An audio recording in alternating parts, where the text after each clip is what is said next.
موضوع عبور و مرور قاچاقچیان در مرز افغانستان و تاجیکستان چیز تازه‌ای نیست، موردی که بارها سبب نگرانی دوشنبه شده است. کمیته امنیت ملی تاجیکستان روز گذشته در خبرنامه اعلام کرده که در درگیری با قاچاقچیانی که قصد ورود از خاک افغانستان به آن کشور را داشتند 3 تن از آنان را کشته است. در خبرنامه کمیته امنیت ملی تاجیکستان آمده که از افراد کشته شده 30 قبضه کلاشینکوف، 150 گلوله، 73 بسته مواد مخدر با مقدار از وسایل دیگر به دست آمده است. 5 قاچاقچی افغان به گونه غیر قانونی از مرز دولتی عبور کرده. در نتیجه اقدام‌های عملیاتی تحقیقی، مسیر حرکت مجرمان در این منطقه مشخص شد. قاچاقچیان از دستور مرزبانان اطاعت نکردند و با استفاده از سلاح و مهمات مقاومت مسلحانه نشان دادند و سعی کردند به افغانستان فرار کنند. ذبیح الله مجاهد، سخنگوی امارت اسلامی، در واکنش به گزارش کمیته امنیت ملی تاجیکستان میگوید که امارت اسلامی تمام تلاش‌های خود را برای مهار قاچاقچیان انسان و گروه‌های دیگر از خاک افغانستان انجام می‌دهد.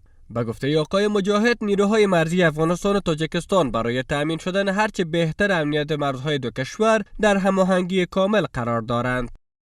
افغانستان تلاش نهایی خود را میکنه که موضوعات مرزی حل باشه و جلوی قاچاق گرفته شود.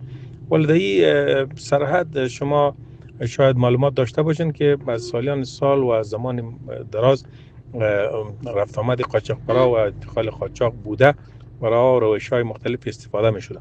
ما نیروهای ما اگرچه متوجه تمام مسائل است، ولی بازم چون منطقه سرحدی دراز است، گاهی وقت قاچاقبرا سوء استفاده میکنند. مشکل اخیر هم که آمده، قاچاقبرا شاید میخواستن عبور کنند که با واکنش پلیس سرحدی تاجیکستان مواجه شدن، ولی بازم نیروهای ما با نیروهای تاجیکستان هماهنگ هستند، موضوع را با هم شریک کردن و در آینده جلوگیری خواهد شد. این نباید باعث ازی شود که روابط بین دو کشور خراب شود. بنان هر دو کشور باید یک همکاری مشترک در زمینه داشته باشند.